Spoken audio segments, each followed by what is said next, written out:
Webinar is now streaming on YouTube. Oh, okay, good. At least I did that. It's on one of my YouTube channels. They'll grab. I mean, Zoom works too, but I just need the art perfect. I've noticed. I don't know if you noticed in the background at the beginning. If you don't X out the YouTube, you hear your own voice in the background. Cool. All right, great. So welcome to Dental Nachos TV. We have people filtering in.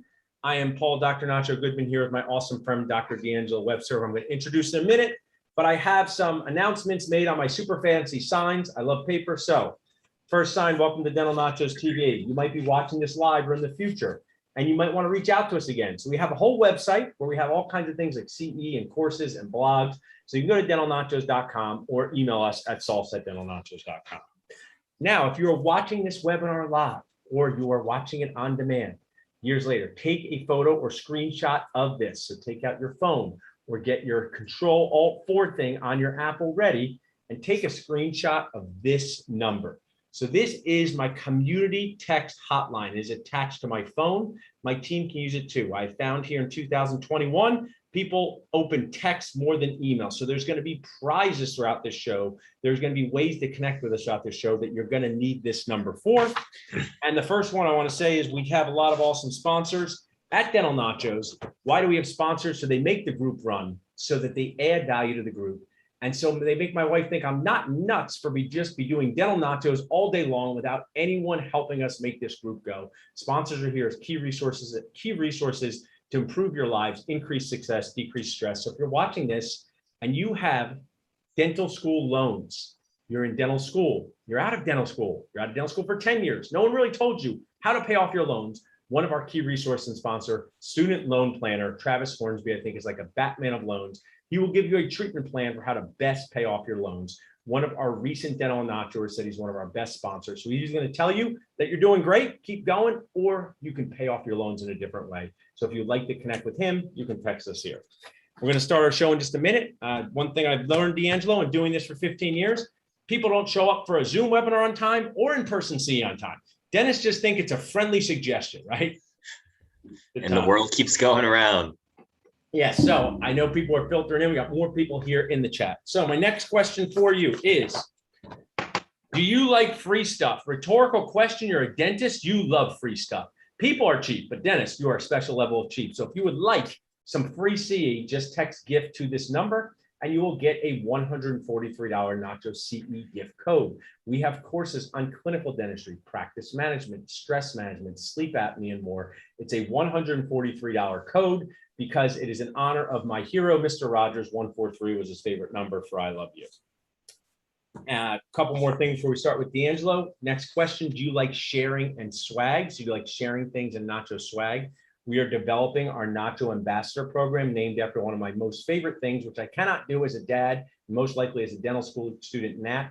Our Nacho Ambassador program, we're looking for 50 dental students, residents, and dentists up to 10 years in practice to share what we do. You're going to get free swag, free CE, and get to be on special Zoom webinars with me that help you learn how to reduce your crying inside. So I'm going to set up this awesome interview with D'Angelo with this. There are 4 big decisions you make in your dental life: finding a job, buying a practice, hiring an associate, and selling your practice. Find job, buy practice, hire associate, sell practice. I would love if you put in the chat, which one are you closest to doing next in your dental career? Are you closest to finding your first job, buying your first practice, hiring your first associate, or selling your practice? So I have found my first job. I have bought my first practice and multiple practices. I've hired multiple associates. So I guess I'm closest, D'Angelo, to selling my practice, but that's probably not a long time away. Sometimes, D'Angelo, DSOs like just cold call the office and they're like, hey, do you want to sell your practice? I'm like, how is it behaving today? Maybe I do want to sell it, but I'm just joking. My brother and I run our practices right now together. Doesn't mean working with a DSO is a bad thing. There's all different types of DSOs out there. I work with them all the time, but these are the 4 major decisions. So if you need help in any of these decisions, I don't know if you remember a few signs ago, I put up 215-543-6454. So you just text this word one at a time. Don't text them all. So if you're looking for a job and you'd like to see 100 open jobs right now on Dentist Job Connect, text job to 215-543-6454. You want help buying a practice, my Nacho team will do a free interview with you. tell you how to get started. Same thing with hiring an associate and selling your practice. So just text one or all of these words one at a time. You may get an automatic response. The team may get back to you tomorrow. So with that, our announcements and sponsors out of the way, I want to introduce you to the awesome show with Dr. D'Angelo Webster. D'Angelo is the founder of the Practice Biopsy and Betterment Group. He's going to tell us the full name here in a minute.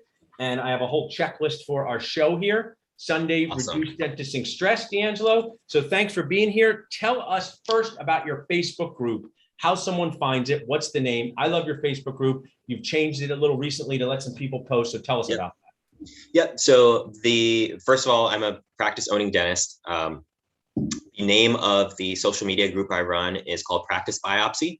And it's all about business and betterment for dentists. The way that the group kind of got started was my journey to practice ownership was a little unique. So I actually applied for the startup loan for my dental practice when I was a fourth year student. So I didn't buy a practice. I started one from scratch, and I'd already applied for the loan and everything while I was still in school. I had my business plan, my marketing plan, my website taken care of. I had all that stuff done when I was still a dental student. And kind of how Paul, you and I are kind of Gary Vee fans. He talks about document the process. Yes. So that's what it was all about for me. I was like, one day, wouldn't it be cool to be able to look back and see what was I feeling the very first day when I'm a brand new dentist? I've never owned a business before, and it's the first day of work. What would it be like looking back and seeing what I was doing the second day? And I can actually look back and see that.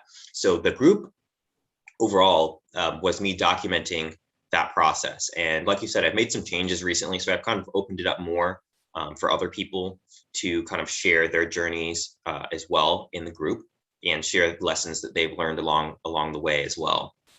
So that's the main concept of it. I mean, I'm really open and transparent about everything. I've posted like my finances. I post like screenshots of my profit and loss statements. I talk about my good days, my bad days, pretty much everything. I have a good phrase that I use a lot.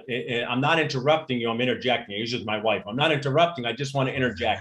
So I really compliment you on being authentic like Gary Vee and sharing these numbers and process so everyone can learn. And it's very normal for all of us. Let's say you see on social media, someone has a family and it looks like they never get in an argument, but behind the scenes, they'll get in arguments. It would be great for people to post their authentic selves.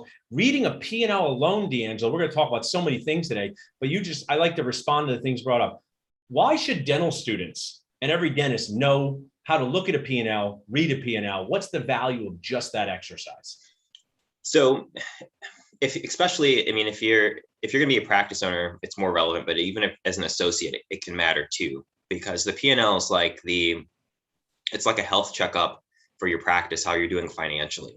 And, I have this blog post I wrote called The Myth of the $1 Million Practice. Because people, for a long time, there was this, kind of almost like a borderline slogan, like a $1 million office. Well, what does that really mean? That just means the top number, how much revenue the practice is bringing in. But in terms of what most dentists are concerned about, it's going to be the bottom number. Right. What is the profit left over? How much are you actually making from this business that you're putting your whole life into? And the profit and loss statement is going to show the top number, the bottom number, and everything in between that makes up that difference. And the better you understand the different control variables that are in between, the better that you'll be able to kind of calibrate the difference between that top and bottom number and achieve the different goals that you set for yourself and for your practice. And the better that your practice does, the better that you do and your family does, and the families of your staff as well. So just already, one of the reasons I love to document this is because maybe people be watching this 10 years from now, D'Angelo. I love that you're documenting the process, but I want to share. So you did this about the $1 million practice 3 years ago. Bob Septak is the founder of United Dental Brokers of America. He's who I work with to sell practices. Mm-hmm. He and I did a show called The $1 Million Practice That Made No Profit, because it was based on a real client that called him up. He's an accountant and said, Bob, I do $1 million a year. I want to sell my practice. And he went through the entire thing. And there was not a terrible dentist. Obviously, he's producing this, but because he was paying consultants and doing this, it made zero profit. And Bob like that personal trainer who has to tell you what your body fat percentage is, like the person who says, like your financial planner who has to show you what you've saved to retirement. Yep. He said, this practice is not worth anything. If anybody would like that show, it's one of our most popular shows. Just text Million to 215-543-6454.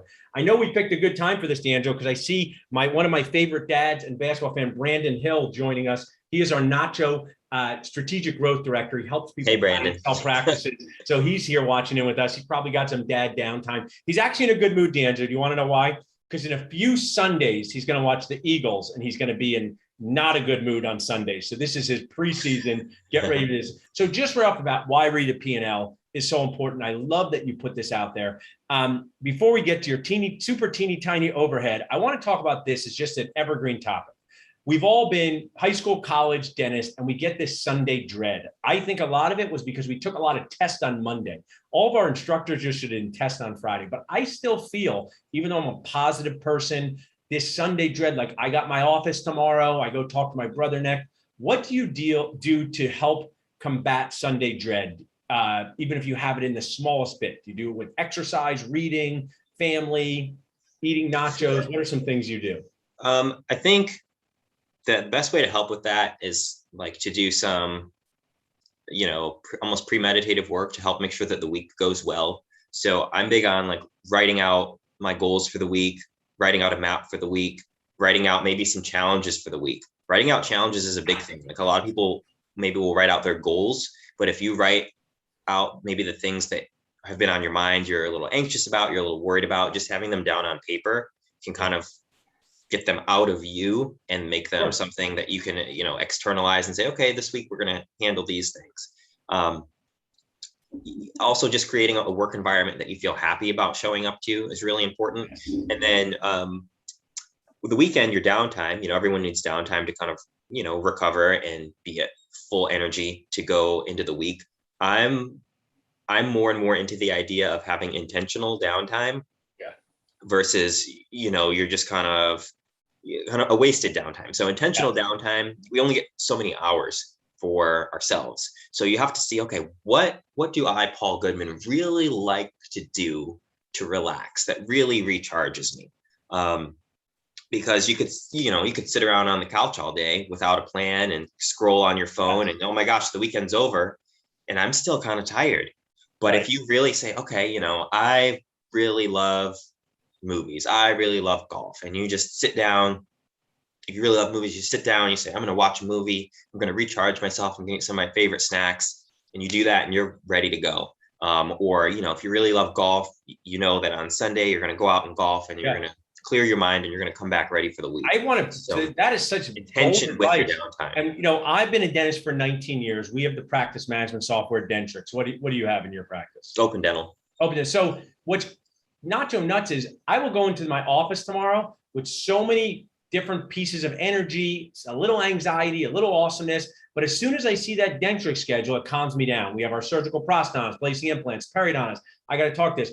We should actually have that for our personal lives, right? And I think you should say 2 hours, do nothing, watch reality TV if that relaxes you. 2 hours, this and that. I mean, to me, fitness doesn't mean I have to look like a model or I have to be able to do 1,000 push-ups.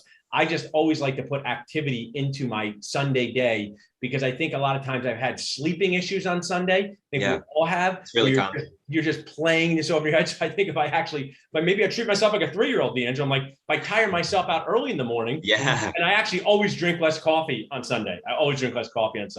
So those are two of the things I did. So I appreciate it. Also, and just like we all look for ways to optimize our dental practice and dental career. I think it's really important to try and optimize your life too, like your out of dentistry life. Sure. Because kind of like, like business gurus in dentistry always say everything needs a system. Well, why do things in your practice need a system, but maybe things in your real life don't? If you had a system for your health, if you had a system for being calm, if you had a system for being energized, maybe things would go a lot better. I love those that. are things that I've actually been working on. Treatment plan your own happiness. I mean, make a treatment plan I love that, a system for your own happiness. I just did Super Dentist Boost, which was amazing. One of my slides was, it would be great if dentists admired the happiness level of dentists, other dentists, as much as their perfect crown preps or their perfect production, because that's all part of it. And you made me think of this book I have all the time, the Checklist Manifesto. I don't know if you've read this one, but just a really classic fundamental book on how organizations use checklists. The story in here, D'Angelo, was, do you remember that pilot Sully Sullenberger who landed the plane in the Hudson River and saved Tom everybody? Hanks. Yeah, Tom Hanks. So everyone just thought, oh man, this guy's 60, he's a video game pilot. He just must be so good, like LeBron taking the shot at the end of the game. And he said, no, none of that. We had a series of checklists from the flight attendants down to everybody to get everyone to safety. And that's just one of the stories in this book. So it's one of my favorite books. So Sunday Dread, if you guys have a Sunday Dread idea, pop it in the chat. If you guys have questions for me or D'Angelo, please pop it in the chat too. So my next topic on my checklist, D'Angelo, is your super teeny tiny overhead. So I have really admired your posting about how to manage overhead. And what I want to share is, and we just did a podcast with Cliff Moore, D'Angelo, about his crazy fitness routine and how he runs 50 miles and does this. This doesn't mean, when I was a kid, D'Angelo said this, don't try this at home. So it doesn't mean you have to go to your office tomorrow and tell your team there's no more free coffee, right? It just means learn from D'Angelo, but break this down for us. Tell us whatever you're comfortable with. You can go with monthly numbers. Tell us the numbers and the overhead and how you are some of the fundamental ways you make this happen. Yeah. So when I was earlier in my practice, my overhead was routinely in the 30%. And that's not like a month here or there. I'm talking about like a 12-month span. Was typically in the 30%. As my practice grew a bit more, it kind of settled in around 40%. Okay. And then I always like to give like a little story example about the $1 million practice. I'll do that just for the people who are listening and maybe haven't thought about this too much before. But let's say that you've got two practices and they both have a revenue of $1 million. Great. Okay. Well, the average overhead of a dental office in the United States is around 65%, I believe. Okay. So you've got, Dr. A and Dr. B. We've got let's see, we've got Lean Larry and we've got Overhead Andrew. Okay. So Overhead Andrew, he's right around the average overhead, 65%, but he's got a couple little dental toys too. And he pays his staff really well. And, he's not afraid to spend. So his overhead's going to be 70%. Okay. His overhead's going to be 70% on his $1 million. So he's going to make a net income of 300,000. That's pretty good. He's producing $1 million. Okay. Well, if you've got a Lean Larry, his practice is only $500,000. He only does 500K. Okay. So he's, half of our other dentists. Well, his overhead is only 40%. So he's going to keep $300,000, which is the same amount that our high overhead dentist is, but he's doing half the amount of work. Right. Okay. So in my office, overhead's around 40%. And with kind of like, you and I were talking about earlier, I'm a relatively new dentist. By the time I was in my first full year, full time at my startup, my income was what I estimated to be in the top 5% of dentists. Appreciate this. This is great. I love overhead, Andrew. I mean, like a couple things just to orient our viewers here. Yeah. When did you graduate from dental school? What year? I graduated in 2016. I opened my practice in 2017. Michigan, you graduated from, right? University of Michigan. 2017. Yep. Now, I've been a dentist for 19 years. We have more than one practice. I help sell practices. So I look at this with people. Let's go over this. Like, let's say it's my Fitness Pal and people are trying to reduce the calories they take in, right? Yeah. So let's go staff percentage. What's your staff percentage, team percentage pay roughly in your practice? And we won't hold you to exact. That's about 20%. 20. So now let's talk about supply cost, right? So 20 to 25% is normal for staff wages. You're lower. Let's talk about supply costs. So I'm gonna kind of turn the ship a little bit. So supply costs, staff costs, a lot of these things, they're going to change your overhead, but they're not going to bring you from 70% down to 30%. Gotcha. The biggest things that are going to affect overhead, and this is why it's the most important that young dentists listen to this, because the earlier you know this, the better. The biggest variables that are going to affect this overhead are going to take place before you ever see your first patient. Awesome. Okay. So these biggest variables are going to be your fixed costs, your rent, your mortgage. You cannot easily change these things later. The size of the practice loan that you're taking out. If you're paying a $10,000 a month rent, you're probably going to have high overhead, and it's very hard to change that later. So you need to figure this out before you even see that first patient. Before you start working in this practice, you need to account for these things, because these are going to be the bulk. When we talk about supplies, a good target for supply cost overhead is going to be 4%. Gotcha. If you're way out of control, maybe you're at 7 or 8%. But that's still only 3 or 4% difference. So tell us, this is great as we dive deeper into this. Anybody has questions? You are some of the leanest overhead around. You work, how many days a week do you work usually? How many days a week do you I work 32 clinical hours a week. 30, so you're in the 4-day-a-week category. Yeah. You're making in the top percentage of practice owners right now. Monthly, what's your practice on pace to collect this year, roughly? Would you say, if you stay for collections, around $1 million. So you're at $1 million, and you're going to have only 40% overhead. So you're going to be making over, let's just say there's over $500,000 a year as a solo GP. I sell practices. I am a part of a group practice, so I don't, not exactly in the same category, but I deal with solo GPs all the time who are awesome. But that is an incredibly high income for, especially for someone just 4 years out of school. So take us a little deeper in here. I know you do very special things with marketing. Give us a few more of these deeper D'Angelo details on this low overhead. So to go back to fixed overhead, you want to minimize your startup loan. So I did a lot of research on this, and at the time I did my startup, the average, according to Bank of America, the average amount taken out for a startup loan was about $400,000. Now it's closer to $500,000. I did mine for less than $100,000. So right off the bat, my monthly payment on my practice loan is very, very, very, very, very, very small. Okay. Other things that matter in terms of low overhead is collecting for the work that you produce. Okay. This is a really big thing. Your accounts receivable can't get out of control. You have to collect for the work that you do. Okay. Because you might produce, X amount, but only collect 80% of it. And every month you're sending out sending out statements in the mail. Please pay me. My practice, since the time we've been open, Paul, I've never sent out a single statement or bill to a patient ever. Not one. Now, you just for context, do you have the insurance pay you, or does the patient pay you first and the insurance pays the patient? So I'm a PPO office. So basically the process is the patient will come in. We have already estimated what their copay would be. Patient pays me copay. I do dental work. Then we bill out to insurance, wait for insurance to pay me.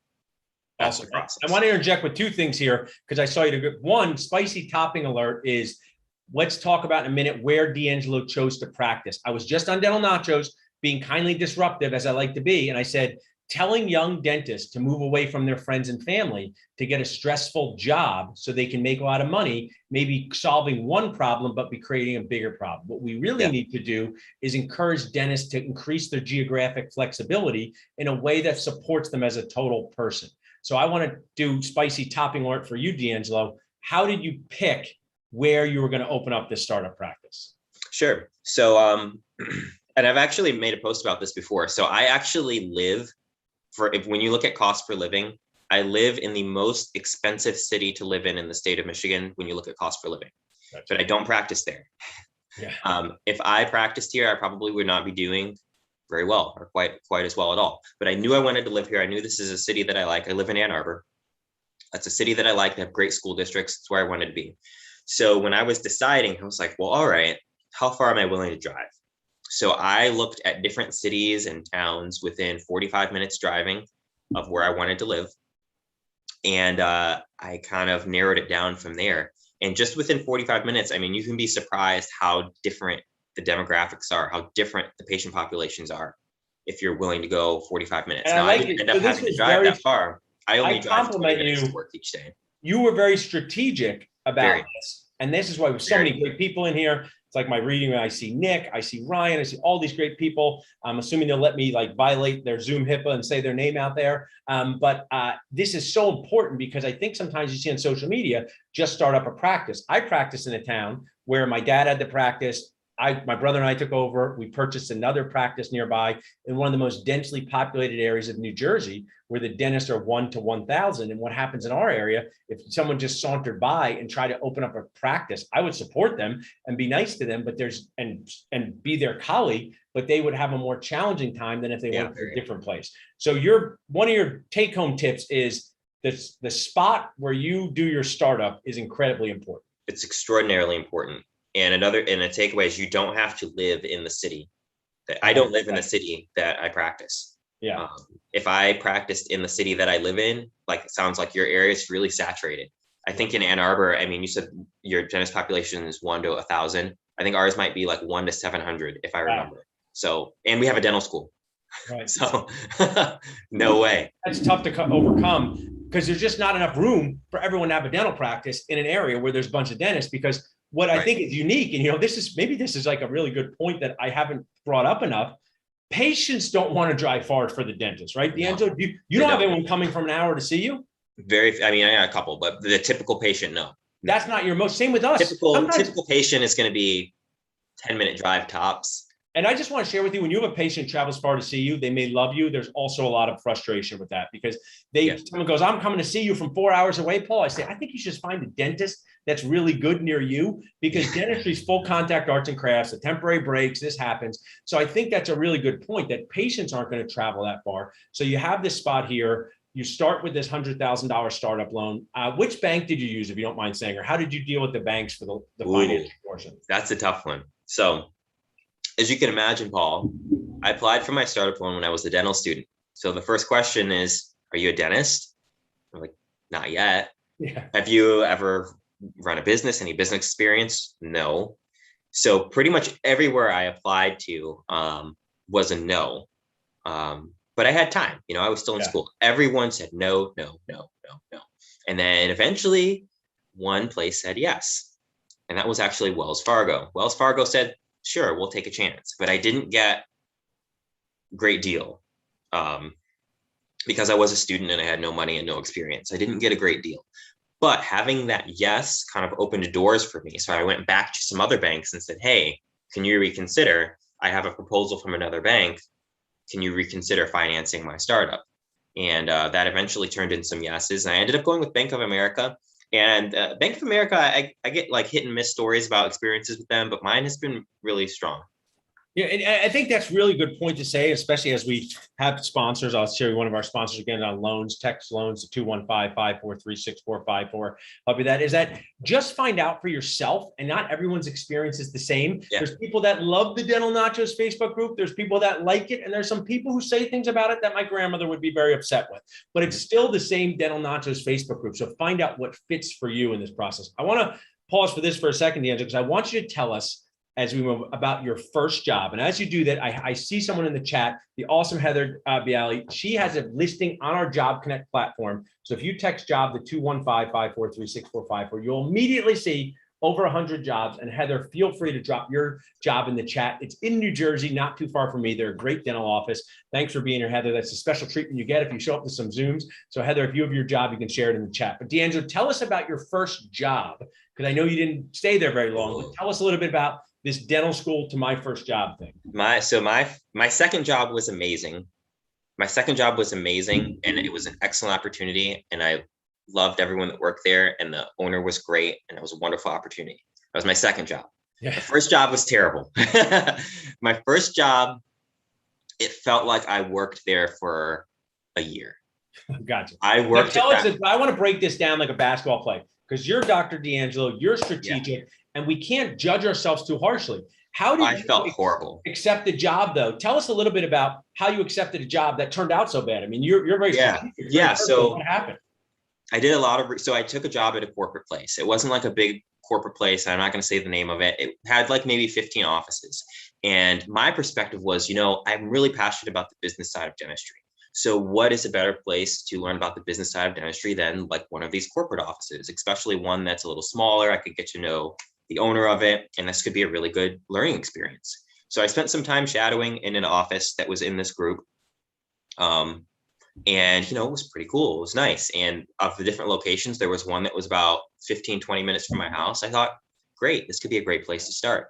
and I accepted the job, and with the understanding that I really just wanted the opportunity to learn, how business like this works, and you have the support team behind you of a corporate office. A lot of positives go with that. So, I agreed. And then within the first day, they said, hey, that office you've been shadowing at that you thought you were going to work at that's like 15, 20 minutes away? You're actually not going to work there. Jeez. There's this office that's an hour and a half away. And you're going to work there. And during rush hour, it's like 2.5 hours commute. So they really switched up that's where we need you. They switched up your treatment plan. Yeah. So they switched up the treatment plan, and that was how we started off. Okay. So it's like, all right, I'm gonna give it a try. I can do this. So I show up, and it's like a dental office, 8 to 5 hours. And work through lunch. I'm like, okay, yeah, I can do this. My pay fall was a flat rate of $500 a day.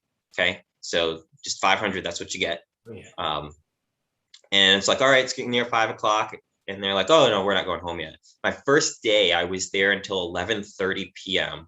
And I think the owner dentist was working until 1 a.m.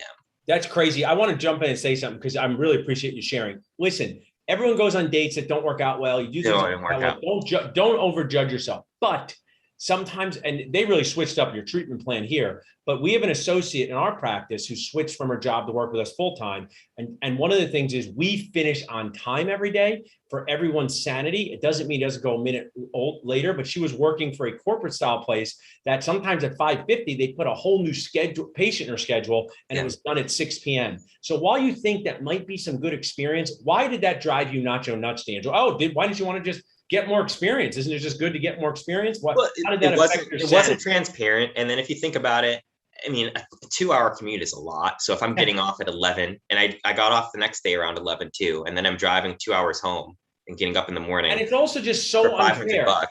And it's super unclear. Yeah. And it was like the more I was working, if you look at it hourly, the more I worked, the less I was making per hour. Yes. So your $500 a day meant very limited, very limited in terms of the supplies I had. Even some things that you would probably think are very basic to dentistry would not be available.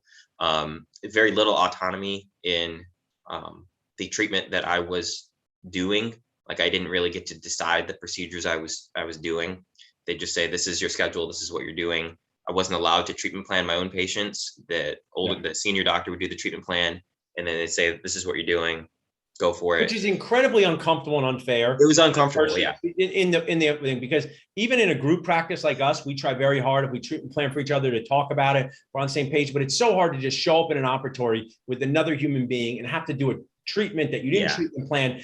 So now contrast that, as we'll get back to ownership in a second, but your amazing job. What were some of the traits of that amazing job that made it so much better? So that job was great. There was a huge level of respect for me, even though I was a new dentist. They knew that, this is Dr. Webster, he knows what he's doing.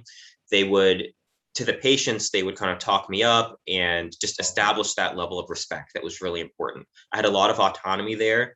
I could kind of, stretch in the areas clinically I wanted to stretch and get support from the other doctors working where I needed support. One of the associate doctors who worked there was actually one of my faculty instructors at school. So I had a great relationship established there.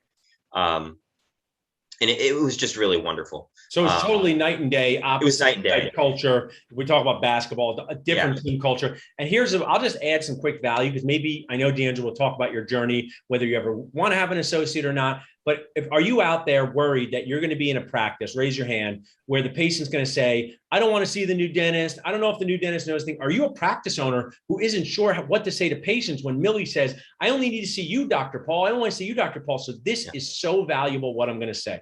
So we happen to have Dr. Alicia in our practice right now. So I'm going to use her. And this is going to happen probably tomorrow. Someone's going to say, only you can hand me my night guard, Paul, because patients get overly attached to you. And this is what you need to say with authenticity, like Gary Vee. And you tell your owner to say this, or the front desk team to say it, or the assistants, and say, I am so happy that you only want me to be your dentist, Millie, but I want to share the joy of your teeth with another dentist.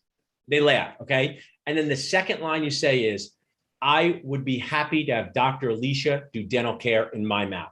You say that, all the trust there. Now, this is why you can't have Dr. Alicia doing a second molar root canal, D'Angelo, on her first day. That's not fair to her. So hopefully it sounds like in your great job, you were set up with procedures that were in your comfort zone. And if you needed help, people could ask you about them.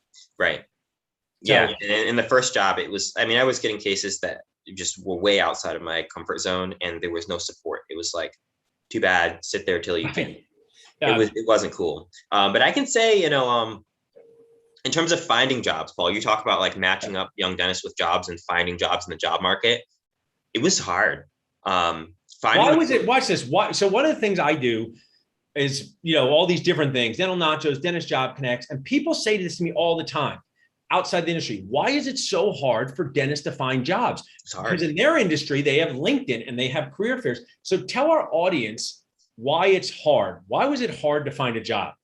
Sure. I mean, the corporate job was easy, but finding like my good job was really difficult. You can like look in the journals, if you subscribe to like your state dental journal, there's like classifieds in there. But there was like 2 jobs listed in there, and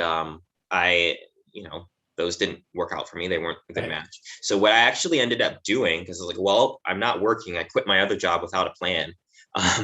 So I just like had my resume, and I just started driving to dental offices, walking in and saying, hey, I'm Dr. Webster. I need a job. I love that. And eventually I got to one, and he was like, you know what?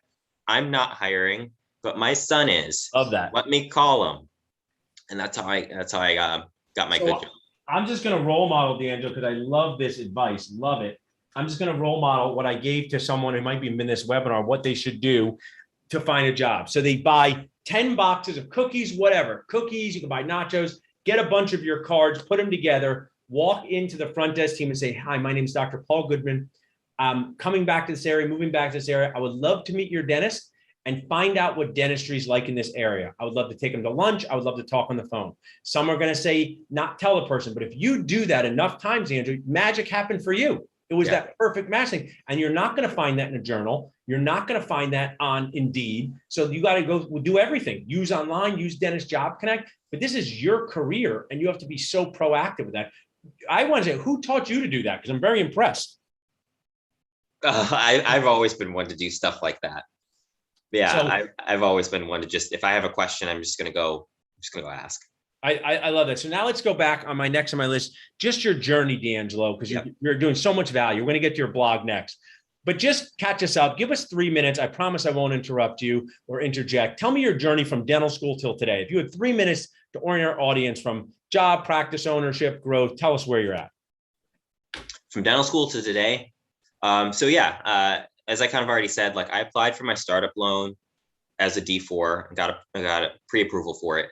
But I did like a ton of research in dental school. So there was actually a point where I was like putting together so much information and interviewing so many people that I didn't have time to do it. So I actually recruited a team of pre-dental undergraduate students, and I had 3 of them working under me. And I was like, okay, so this week we need to learn all about dental insurance. So you guys are going to go do that research, bring it back to me to curate. I need to interview X amount of doctors so that I can learn about dentistry in this area. So you guys are going to cold call dentists all week long and bring me back the list of people who say yes. That was my dental school experience. Awesome. I was doing things like that. And then when I graduated, I had that transgression and I ended up with my good job. I was there for about a year. So I started my startup process as a dental student, but I had to go through the whole construction process, which I was learning about. I didn't use like an architect or a design company or anything. I designed the whole thing. It took about a year to have that all finished before I could actually see patients. And then I slowly started transitioning like part-time here, part-time there until I was full-time at my office. Things picked up really quickly. So some report I read said that a practice in terms of new patient flow that's getting less than 15 new patients a month is like dying or shrinking. If it's getting between 15 and 25, it's stable. If it's getting more than 25 new patients a month, it's in the growth phase. I would routinely get more than 100 new patients a month. I would say typically for 2019, just the number in my head right now, my average for 2019, which is my last full year before COVID was weird, we averaged 89 new patients a month. And I spend like a couple hundred bucks a month on marketing. Like, I will interject this. I'm really impressed by your Facebook. Tell us just for a minute about your Facebook marketing, how you utilize that to leverage it in a very, very affordable way. So one of the keys that let my practice become so financially successful so fast is that I had the patient volume of a fully established dental practice very early on. And I don't do any fancy dentistry. So to kind of do the numbers that we need, we just needed patient base. Like, I want to add that you're doing, and I think, and I want to compliment you on this because I know I don't want this to come off the wrong way. You're doing dental school dentistry, right? Tell the audience. I do dental school dentistry. Right. You're doing crowns, fillings, extractions, dentures, SRP. That's it. Yeah. Sorry, go back to the Facebook marketing. Sorry, the Facebook. So the Facebook marketing is exclusively where I spent my marketing dollars. I didn't do any SEO. I didn't do any like Google marketing. I didn't do any Instagram marketing. I didn't send out any mailers or anything in the mail. I put up a banner and I did Facebook marketing, and I did things in the community to be active and kind of be involved in the community. But the Facebook marketing was really, really important. And I would track, how are people hearing about me? It's just a simple question I have on my health history form. And I realized like 70 to 80% of people are writing that they heard me on Facebook. So I really refined how I did that. And like, I do like a seminar on it occasionally. If people, I know you're as classy as they come, D'Angelo, but I'm just going to make you say this. How can people learn about your Facebook marketing? Next time you open up a course, how can they reach out to you, learn more about it? I want to So on practicebiopsy.com, there's actually a wait list for the Facebook marketing class. So if you just go to the menu tab, you can say you want to be on the wait list. It'll have a little bit of information about the Facebook marketing seminar that I run. Practicebiopsy.com. Perfect. I know you didn't come for that, but I'm always here to add value to my audience, and that will help them. So you're doing the Facebook marketing. I've seen you show this on your group. So it's super affordable way to drive your new patients. Absolutely. And I'll give like number one tip, like one tip to take away for Facebook marketing is that people are on Facebook to see what their friends are doing, what their family is doing, and what's going on in their local community. They're not there to check on the dentist, okay? They don't really care about the dentist. They don't think that like your tooth joke is funny or your dental meme is cool, like other dentists might, but like the typical patient doesn't. So when you do Facebook ads, the less it is about dentistry, the better and the more effective that it's going to be. You want to take your brand, whatever the brand is for your practice. A lot of dentists haven't thought about this, but whatever the brand is for your practice, you want to combine that with imagery and words that let the patient see their community and their friends, their family, and that will resonate with them a lot more than telling them, posting some cartoon about a tooth and saying, tooth whitening special or $25 pro fee. Like, I want to kindly encourage you. I know if kind of know you. You're a Facebook marketing guru, but I use Instagram a lot for my practice. I'm not like a Dr. Desiree Yasmin, but the same thing goes there. People want to know you as a person first. That's what they think about. And you can, what's crazy is you do all this is free, right? Like I can go, Facebook ads cost money, but I have a Pennington Dental Instagram account, doesn't have 1 million followers. If I want to put in something with my daughters, if I want to put in something with a patient, you put it on Instagram stories, you'll be amazed at how many people start to just see your authentic person story. So love that message of be a person first, weird dentisting humans second. Yeah. Be a person first. Definitely. And then like in terms of marketing, another tip to really simplify it, like the world of marketing is very large and can be very difficult and overwhelming. As a dentist, if you can like simplify it to one goal, if you accomplish this goal, you'll have as many patients as you can possibly handle. Become famous within a 5-mile radius. Of that. That's a great D'Angelo details. It become famous in a 5-mile radius. And you know what you're doing? My dad was an amazing dad, amazing mentor. Unfortunately, he passed away a few years ago. But I grew up with him in the practice.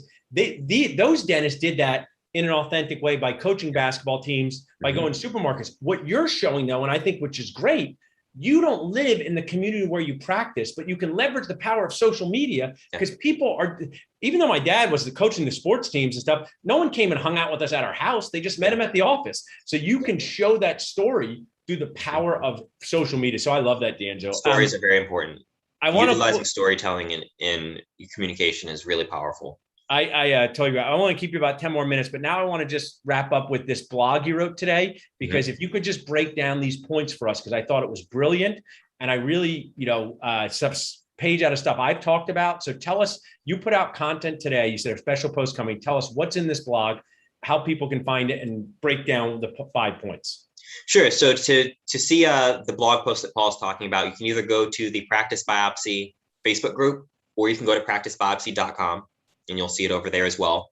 But basically, I wrote a post about a topic that I've been hearing about a lot lately, and dental students have been kind of bouncing ideas off me as well. Kind of like you, a lot of dental students talk to me and ask me questions. So I just kind of compiled it into a post. What do I do after school? Like, you're graduating dental school or finishing your residency, but now it's time to actually have a job. And really, there's like 5 different pathways that you can go down. We're all going to end up very different places later. Our careers are going to take us places that we never would have really imagined, but we're going to all start typically in like one of these 5 places. One is going to be an associate in a private practice. That could be somewhere where you start. And there's pros and cons to all of these. With the associate job in private practice, that's like the golden goose for a lot of people. I mean, that's just the job that they have their eyes set on. But I think that can go very well, or it could go very poorly. It's very, very dependent on the dentist that you are working for, and you don't really know until you start. The other pathway you could take would be corporate dentistry. And a lot of dentists and dental students bash corporate dentistry. But at the end of the day, that is probably the number one. DSOs are probably the number one place where new graduates end up. And a lot of our dental colleagues work there. So I want to interject, D'Angelo. Yeah. I work with DSOs daily. Yeah.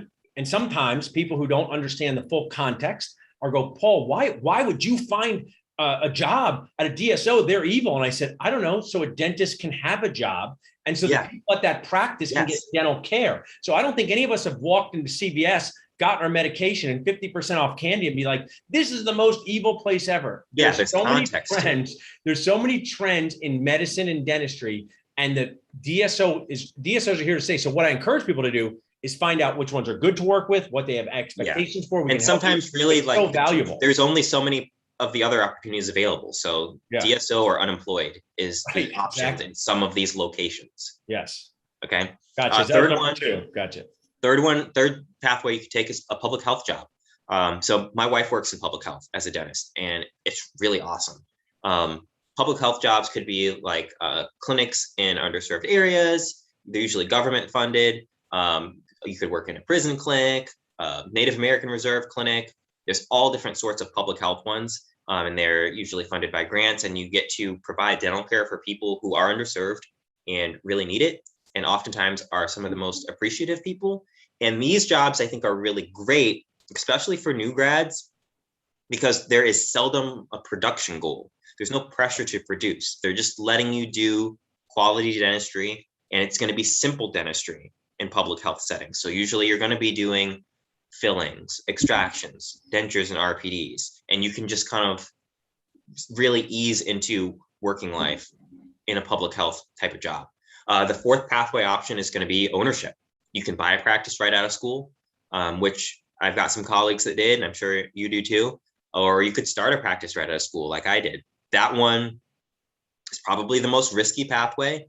It requires more investment, but one of the things I want to jump in on this one here is, so someone who's a medium-aged dentist doing this, buying practice, going to work tomorrow, working with DSOs, I will share with you, and you're my great friend, and I'm so inspired by you.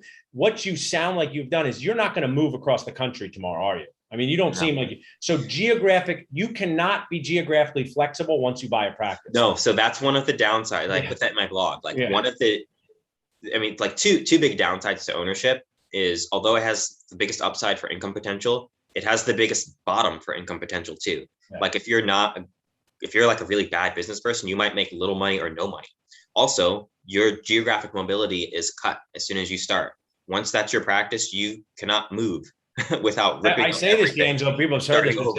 don't mess up your first things in house. Don't mess up in life. Don't mess up your first things in life. Don't mess up your first spouse, your first house, or your first practice, because I get to talk to dentists at the end of their careers and oftentimes at the end of their lives. And they've had multiple spouses, multiple houses, but only one practice. So it just shows you that dental practice is very complex to untangle yourself from. So it doesn't mean that you shouldn't buy one, but I'm just highlighting you were in a stable geographic position. And it sounds like you were a stable personal place. Yes. So because, like you said, untangling that, because your whole life is going to become engrossed in it, and untangling it is a huge mess. Like you said, like they've lost a different house, lost their wife, but they still have the practice. Right. Or they've gotten divorced and someone want to move away and you can't. I mean, people call me up and say, hey, I need to sell my practice in the next 3 months. And I have to be the person who says to them, it's just not going to happen like that. You're going to have to make plans differently. It's impossible. So unless they really drop the price. Yes. But like even with the drop price, we're giving out a practice almost for free right now that comes with real estate, because owning a dental practice, you have to have a licensed dentist, a dentist licensed in that state, a dentist licensed in that state that has access to financing. Those three things create this. So I didn't want to interrupt, but that was a great point. You can go into practice ownership early in your career, but it comes with a lot of personal complexity that you want to just make sure you're ready for. Yep. And then the fifth pathway that you can take working out of school is academics. Like you could keep working in the school. I remember one faculty in particular, he was telling us a story. He's like, yeah, I remember when I graduated on a Friday and I was back at the school working on Monday. Like you can, not everyone can do this, but if you're well connected with the faculty and you have a skill for teaching, you can work at the school. You can teach in the sim lab, in the pre-clinic lab. Right. You can teach some introductory class if you have a really good aptitude for that. So you could be in academics. So those are the 5 really pathways that you can choose from. We all start off from some variation of that. Private practice associate, corporate associate, public health, ownership, or academics. Yeah, that's an awesome breakdown, Andrew. We'll take a few questions, wrap in 5 minutes, but just I want to, once again, I know you've said it a few times, is practicebiopsy.com the best place for people to learn more about what you do? Yeah, practicebiopsy.com and then the Practice Biopsy Facebook group are going to be the places to go. And I want to share with you guys, if you want help with one of these biggest decisions, the Nacho team will help you. You just text job or wherever you're at, buy, hire, or sell to 215-543-6454. Now we got a question in the chat here, D'Angelo. Was just a detail one. How many square feet do you have in your dental practice and how many operatories? It's about 1,500 square feet, and it's a little awkwardly laid out because it's over 2 stories, but it's about 1,500 square feet, and I have 4 ops. I would have liked to have 5, but the deal on this location was so good, and I felt like the location was really ideal that I went with a smaller space because I had the opportunity to own it, and I felt like it'd be really successful. So it's 4 ops. I wish it was a little bigger. 5 would be nice, but 4 has been plenty. I always say about Dennis P. Diddy, more ops, less problems, So in general, the more opportunity to get more ops is often a really big benefit. I have a 3-op practice with a lot of older patients who I love. I wish all my patients were over 60, but sometimes they're literally in the waiting room, D'Angelo, and I go, open up your mouth, Millie. I need to see what tooth's broken, what we need to get set up back there. Because if it's a little chip, we'll do this. So more ops is better. How about what is the number again for the jobs? Oh, for the jobs, just text 215-543-6454. You'll get a list of all the jobs, including the awesome one from Heather Bialy, who's here, Castle Family Dentistry in New Jersey. I want to, if we can ask a few more questions, but I want to ask you a question about this crazy social media world. So I'm really into relationships. I'm going to tell you the story of Dr. Todd Fleischman. Dr. Todd Fleischman lived in Philadelphia. He reached out to me in 2018, said, I liked what you're doing with Dental Nachos. We should get beers. So I met him and we had beers and I was like, man, this dentist is so great. I want him to speak for my study club. He's like, I'm not going to speak. I'm like, I want you to speak. He's like, I'm not going to speak. I want you to speak. So I kindly annoyed him to speak. Well, yada, yada. He is now a Boost Camp speaker. We're almost best friends here in Philadelphia. He's just awesome. And he always says, the more Paul Goodman annoys you, the less annoyed you'll be in your life. Now, we have not had the opportunity to meet in person yet, D'Angelo, but we have a lot of opportunity to talk behind the scenes. Tell people, I know I'm an acquired nacho taste. I get it. I didn't grow up with social media, but tell me, you probably forget what it was like when you met me. Tell people a little bit about your experience with Dental Nachos and me, and maybe why digging into people's real persona outside of their social media persona, not just for Paul Goodman, is helpful. Yeah. So Paul's, something that I like about, my experience with you and Dental Nachos is that one, your group is one where I can find positivity in dentistry. There's a lot of people, especially on social media, that are dentists that complain a lot. And I like to feel good about myself and what I'm doing. So you kind of do a good job of like filtering and making sure that Dental Nachos overall has a tone of positivity, and really add to the dental community. And then just you behind the scenes. I mean, there's times when I've had something on my mind with business or life, and you just call me on the phone and we talk about it. And that's really helpful. And these sort of relationships and interactions, they don't happen really without social media. Like I never would have met you. Right. I mean, even if I met you, I never would have like engaged, I had a dental student who was so probably like a younger version of how we were. He called me this summer. He said, I want to observe. His name's Daniel. He's amazing. And he called me and he Facebook messaged me and he's coming to Philly. And I was like, call me on the phone. I talked to him and his friend said, oh man, I can't believe you talked to Paul Goodman on the phone. Like I'm just a normal person with a phone, right? No, like, Paul, you're definitely famous. But Gary Vee says this all the time. I mean, Instagram and DM people and try to develop relationships because I love that stuff, right? You help me, I help you. It helps me to talk things out. And I just think we need more of this because we are isolated. We're not working together. I really appreciate the positivity that you said in my group, but I also like reality too. So you're a new dad. I have a 3-year-old, you can't say to a new dad or mom, it's going to be cool when you have a child. You can just live your life how you used to, right? It totally blows up your whole life in a good way. It does, right? You got a whole person. You go to a hospital as 2 people. They give you a whole person. You just leave. No questions, no nothing, right? So, dental student loans, people being mistreated at jobs. This is some of the reality. So people say, Paul, sometimes you're negative. And I said, I never intentionally am negative. I'm sharing the reality that many people may not know about. Like I got a call this week from a dentist new at a corporate job who's being asked to do dentures all day. He's only done 1 denture in dental school and it's a problem. Tell me a little bit of some of your thoughts about some of the lack of clinical experience that is going to impact some of the dental students and either A, what to watch out for, and B, what you would do if you were in their shoes. I mean, it's really bad. A lot of dental students talk to me and they're like, yeah, I'm graduating having done 1 crown and a couple fillings. I'm graduating having done 1 canal, like not 1 tooth, 1 canal for endo. Some do observation only for endo now, I've seen. Yeah, some are observation only. I know that at least at some point, University of Michigan was like, there was no more restorative for pediatrics. You only toothbrush prophies. That was your learning experience. I'm like, okay, well now I'm in a DSO where I see 10 kids a day. What do I do? So it's kind of scary.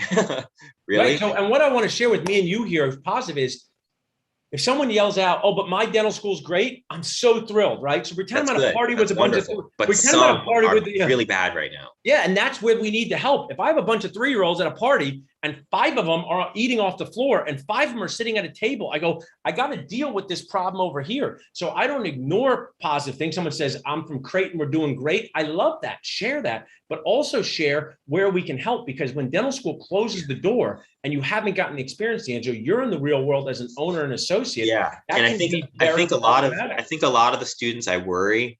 So some, like you said, some schools, they're still moving ahead and everything's great, but some are not. And I worry with those students that they're just going to kind of plow through, graduate school, and then hope for the best after. Like if you don't know what you're doing and you start a real job and your schedule's full of patients and you don't feel confident doing these surgical procedures in their mouth, things can go very poorly. Yeah. And one of the things I want to share is that anymore. This is where I want to just add in some context about GPRs and AGDs. I have multiple associates in my practice. I love them. I will help them with anything, but it's not comfortable in private practice for me to show someone how to do something in someone's mouth or me to be shown, by the way, because I have a surgical process. The patient loses confidence, even if that's not fair. Because in the hospital, because it's not it could be a mentorship environment in private practice, but it's not a learning environment in private practice. And that's different.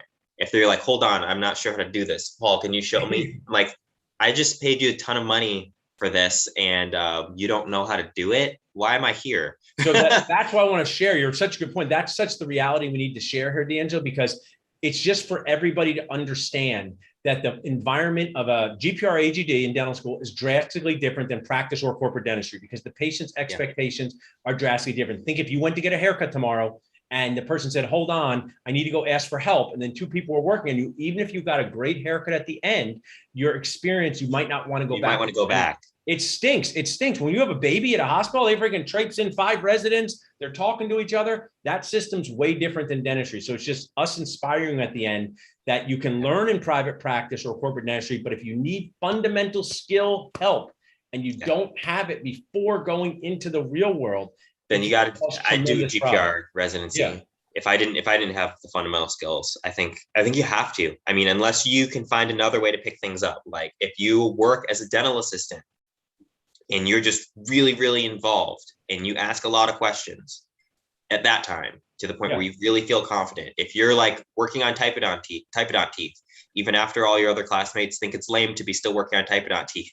Like what's crazy about this, unfortunately, D'Angelo, is, you know what happens is, like, I always think of those things where like Kobe Bryant and Michael Jordan shot at the gym all night. And I'm always like, who opened the gym for them all night? So like my point is, at dental schools, one of the things is the ability to even use these practice labs has been influenced by the pandemic, right? So you're 100% right. Closed. Yeah, back in the day, you could stay till 1 a.m. or 10 p.m. The 1 a.m. people got more experience, but I've heard feedback that some of these places, which I understand, the pandemic has changed things. Yeah, you've got to like sign up on the list and you get 30 minutes or something. So, well, I love this interview. This was great. We're going to get this out to a lot of people. If we can help you at dentalnachos.com, we're here to do this.